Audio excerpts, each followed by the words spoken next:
Well, welcome everyone. It's the top of the hour, so time to start our webinar. Hopefully, those of you that are in here that were in our last month's one, hopefully you can see my screen this time. So did the sharing this time. I think I forgot it last time for a good chunk of it. But welcome everyone. We're so happy to see you. I see some familiar faces, and we thank you for showing up each month for these monthly webinars that are really here for you guys, the customers.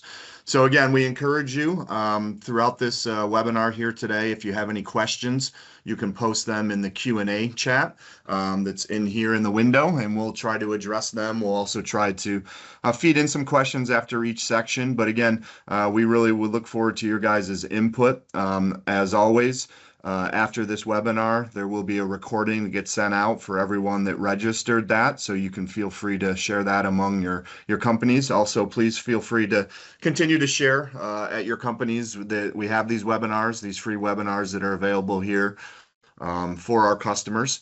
Also, we would certainly welcome any feedback you guys have on topics, any things that you guys want to see us cover in the program and kind of go over. We would certainly welcome you to do that. We're going to go through 3 topics here today within the SharpeSoft Estimator program. After each topic, my colleague Jonathan Craig will stop, see if you have any questions on that before we move on to the next one. So what we're going to cover here today is we're going to dive in a little bit to work weeks and how they can be defined either by a default work week or a job-specific work week, and really show you where those areas kind of show up within a bid as a job as a whole, and diving into that section a bit more. We're also going to jump into the job reports window. Some of you I know, I'm sure, are used to running your particular reports, but there are a lot of runtime report options that are available that can make the same report that you're used to running look a little different by containing different information. So Jonathan's just going to walk through some of the navigation of that, some of the more popular type reports, just make sure everybody's comfortable in that reports area.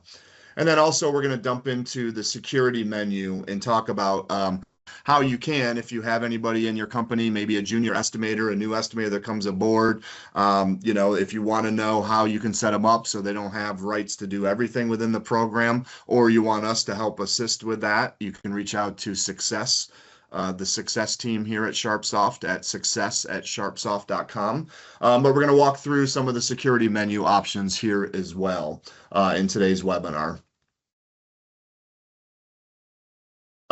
We would love to get any reviews that you guys would be willing to do. We have 2 main platforms that we're trying to gather reviews from, Software Advice and SourceForge. So if you're able to or willing to, you can simply scan the QR code on the phone from your phone that's on the screen, and this will take you directly to that review. We would greatly appreciate any reviews that you can put in if you guys haven't done them already. And then lastly, first, I want to highlight our customer spotlights that we are doing. We would love, if we don't have yet a customer study with you, would love to hear about your company, as well as how SharpeSoft Estimator has helped your company once you brought it aboard. This is something that we've seen a lot of our customers go ahead and post on their websites. It goes on our website. We like to put it in some LinkedIn stuff. So we would love to capture your story if you're interested. Again, also in the middle QR code is if you want to scan that and give us any options for future webinar topics, we would love to receive those by you. You will also be receiving an email with a link to a survey at the end of this. That we also will have links in there where you can fill that out as well. And then lastly, this one's definitely for y'all in regards to customer referrals. We would love to know who you guys do work with, and maybe you know already that they're still doing it the old-fashioned way, pen and paper or on Excel. We would love to hear from you. If you have a company, just give us their name and contact information. We'll reach out, and if we're able to bring them aboard with SharpeSoft, we'd love to give you a $750 gift card. So please spread this out through your company. Let your PMs, let your estimators know about this as well. So we look forward to showing you and walking you through these items here today. Again, we will stop after each section to see if there's any questions. And again, we thank you for joining us today. So I will turn it over to my colleague, Jonathan, to get us started. Good morning, Good morning. How are you? Today we're going to be covering work week and the 3 different areas that you can change those. So the very first one is going to be in your defaults. So it's going to be defaults, go down to labor defaults, and then go to default work week. So all these screens where you can change them are going to look the same, and then function essentially the same. So this is going to be specifically how the labor is being calculated. When do you want overtime to apply? Do you want you want the overtime to apply after 8 hours, after 10, not at all the time, or do you want it to be all the time, double time? And that's all that is asking you how or how often or when do you want your overtime to be used. Now, this is just saying, okay, my crew is going to be working 8 hours a day, 10 hours a day, 12 hours a day, or you can do something specific by using the defined work week. You can go up to 24 hours with 3 different shifts, or whatever you want. But this is going to only work for your default, which means every new job that you start is going to have this as its starting point. So I'm just going to leave it as a standard 8 for now, but I will go and change my job that I'm currently working on, my demo training job down here. So to change it on the per job side, you're going to hit job, go to job information and settings, and then go to job default work week. Now notice this is going to be the same exact way that the other one looked and functions the exact same way as well. So I'll just say that I want my standard calculation method and then change this to maybe 10 hours a day so that it's 8 hours of straight time, 2 hours of overtime. Okay, now I'm going to go to my actions up at the top and then hit update work week throughout active job. And that's going to push this information through your current active job, which is going to be my demo training job. So I'm going to say yes. Okay. And once that's done, you can hit OK. And then now if you go look at any of your bid items, you'll see that it has been changed to a 10-hour day up here on this right-hand side. Now, the third place that I'm going to show you is going to be actually inside on the bid item level. So notice each of these individual bid items have this area up to the top right. You can actually double click it to change these bid items specifically. So if this PVC pipe is going to actually take me 12 hours a day to get this done, or maybe if you needed to use the defined work week in some situation, you could actually hit OK. And then notice that this one is changed. So it has that red because it's different than the default that we've set up for this job for the 10 hours. Now, if I go to quality control, you'll see that it's actually still 10. So you can go through and then change each individual bid item work week. So I'll pause here. Any questions on any of that?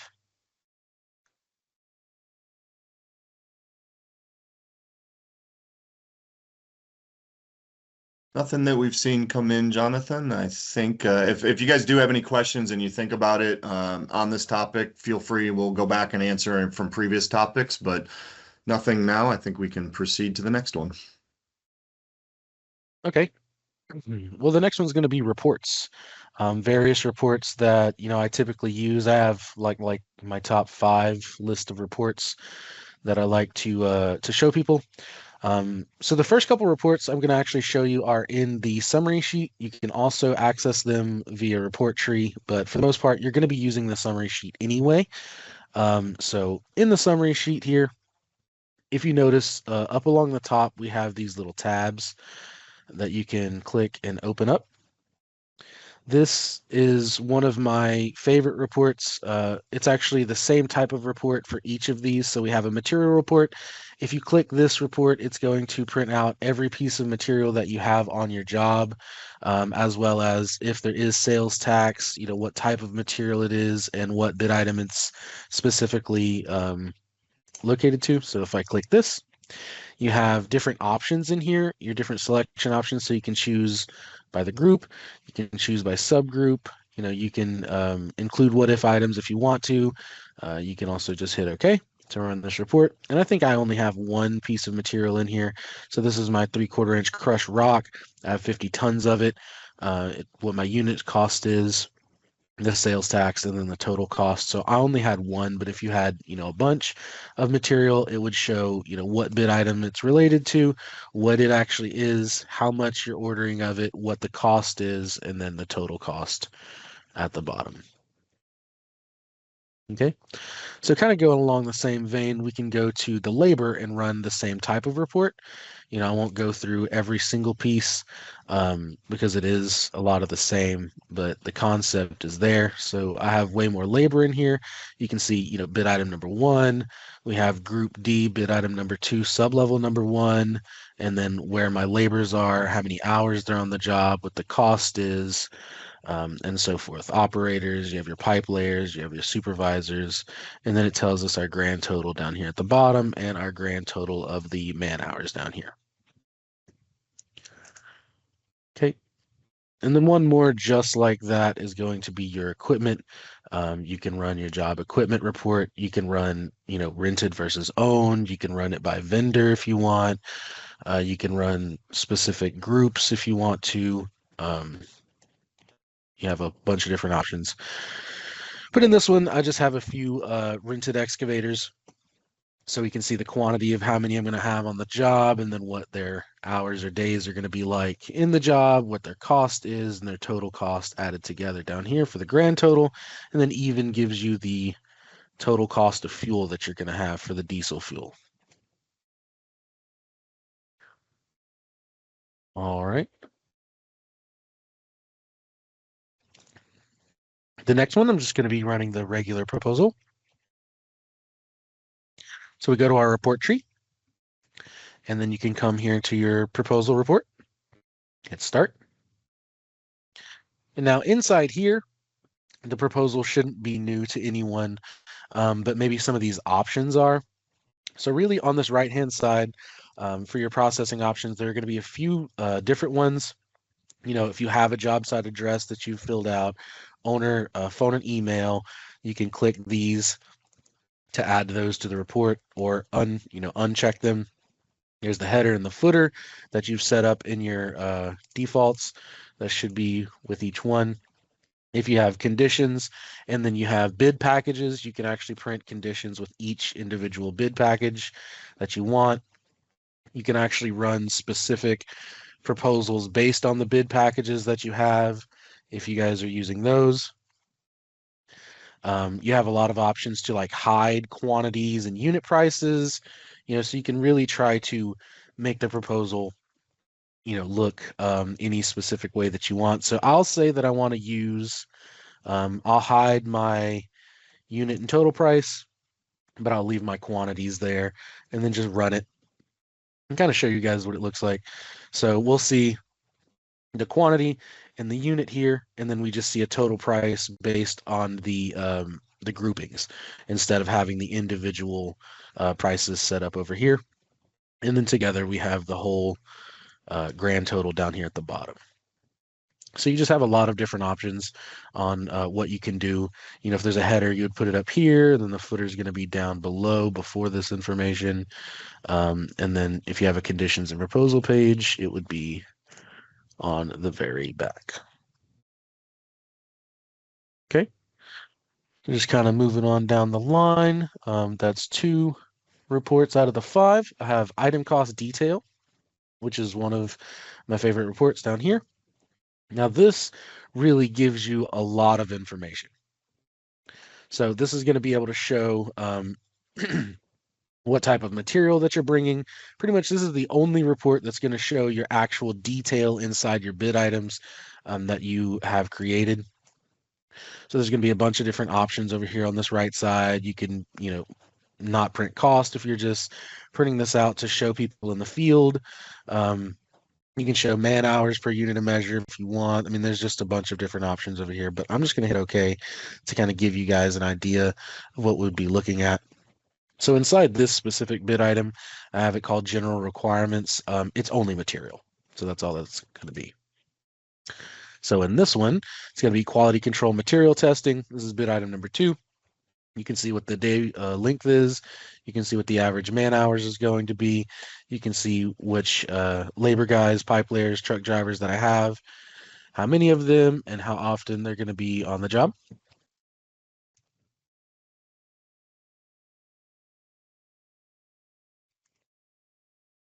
Now this one, you can see we have a crew. So we have underneath bid item number 2. This is sub-level number 1. And then we have the 200, millimeter PVC DR18C900.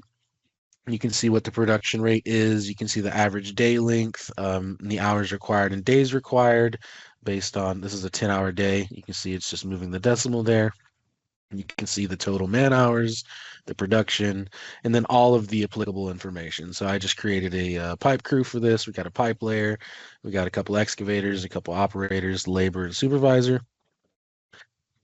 Um, and that's really the main part about this report is just being able to see the actual detail underneath. Most other reports in our system don't show that, so it's a really good report. Next would be items with sub-items. So if we keep scrolling down here, it's actually the next 2 are going to be items with sub-items. So it kind of looks like this. It'll show your base level item and then your sub-items there. And then I also like the items and sub-item cost breakdown, so you can see what the breakdown is for each of those costs. But I'll just run the first one here. We'll just leave everything like it is. If you do have item memos, you can include those. Is it okay?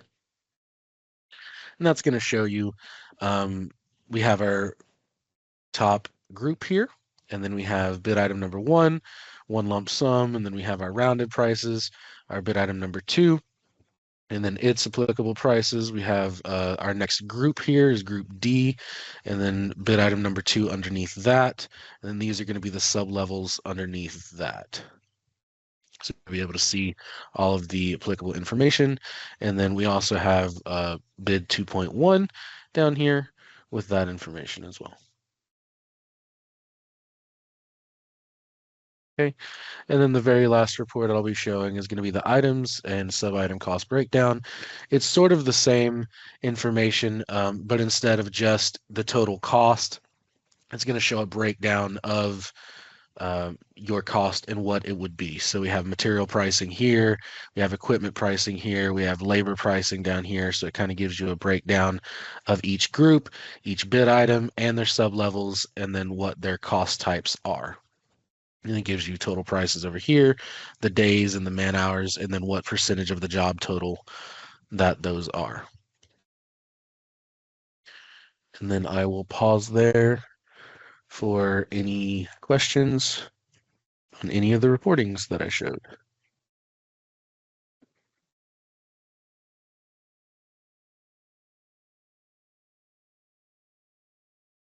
We appear to be all clear on questions so far. Again, if anybody has any, feel free to keep posting them and we'll keep checking them, but we are ready to go to topic 3. Okie dokie. All right, so topic 3 is going to sort of be a lengthy one. This is going to be getting down into the nitty-gritties of the assigning menu / window security and the applicable windows and the functions that go along with that. So this is a set access rights page. This is actually asking whoever the admin would be for your company if someone or a group of people should have access to this window.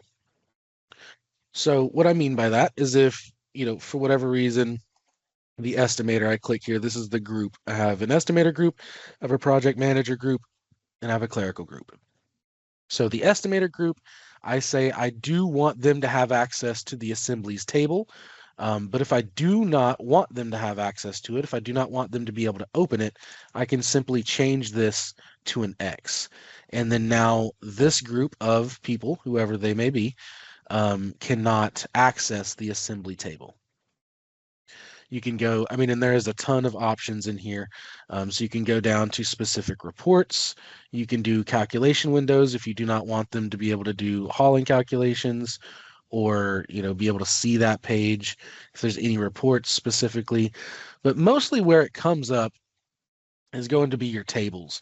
So this is if you hire a new estimator and you don't want him to be going in, or he or she to be going in and changing the rates to your material or the rates to your labor, or just making different crews that don't really make sense. Um, or they just don't really, haven't had much training in the program and you don't want them to have access to certain things. This would be where you would come in. Um, you can do it by the group. So this is if a group of people can have access to any various things. So this is like the work type table. You can say, I do not want them to be able to access the work type table. I'll change that. And you can also do it per user. So this person I named no access, so they have no access to anything. You can go through and change them independently. So equipment areas, yes, I want them to be able to have access to it. Yes, I want them to be able to update it, but I do not want them to be able to export it. So you can kind of do specific things like that with specific users if you want to. And the next part of this, because there's a ton of these, so I'm not going to be able to cover all of them, but there's the equipment table, there's labor tables, there's item master trees, there's trench profiles, whether you want them to be able to browse the job window. I mean, there's a ton of different options in here, so please get acquainted, with these security features in here. But also, there's a secondary security area inside the actual windows themselves. So if I just go to tables and I open up our material window and I hit Control F8, this actually brings up the set access rights for this specific window.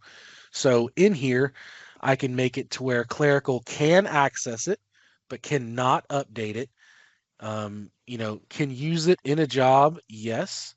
And then can use the material comparison, and then yes, or sorry, this is construction material. Can change whether it's construction material or not. You can say yes or no. You can do it by individual groups, or you can do it by specific users. And we have this for almost every single table. So for material purposes, you might want them to be able to update it and access it, but maybe they don't need to do anything inside of the job, or do anything with the construction material. So you can turn those off if you want to, or turn it back on if you want them to have access to it. Okay, so you can do that. Same thing for your labor. If you want them to be able to do something specific or not, you can hit Control F8 and say, yes, I want them to be able to access it. No, I do not want them to update it, so that they could open it and look at it and see what the rates are, but they wouldn't be able to change those rates. And then, you can make it to where they can either export it, yes or no. All right, and then the same thing for your equipment table, just to kind of round out the three main components here. We have the same kind of concept as you have it yes or no, can you access it? Yes or no, can you update it? Yes or no, can you use it, in the activated job? And then yes or no, can you export it? And then you can actually click this down here and see what the global rights are. If no access has no, then you can go and change it, and you can see it inside here as well.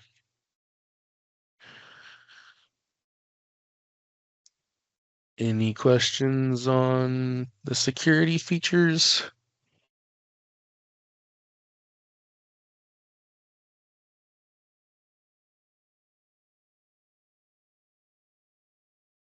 Nothing that we appear to have coming in, Jonathan, on that. So thank you very much. Looks like we'll get you guys out of here a little bit earlier than typical on this one. I'm just going to bring up my screen again here just to remind you, if you're able to, here's the two scans for the software advice and the SourceForge reviews, as well as our client spotlight. If you're interested in doing one of those with us, a future webinar topic, we would certainly love your your guys' suggestions for anything in the program you'd like us to expand further on. And then also the referral, refer a friend and walk away with $750,000. So we hope that everyone is staying safe. We hope that it's going to be a great and prosperous season for you guys coming up. For many of you, I hope the weather's starting to get ready to clear. I hope some of you guys aren't snowed in, depending on where you're at. But we wish everyone just a blessed day. Have a great, amazing end of your day. And we thank you again for joining us for the February customer webinar from SharpeSoft. So thank you, everyone, and have a blessed day.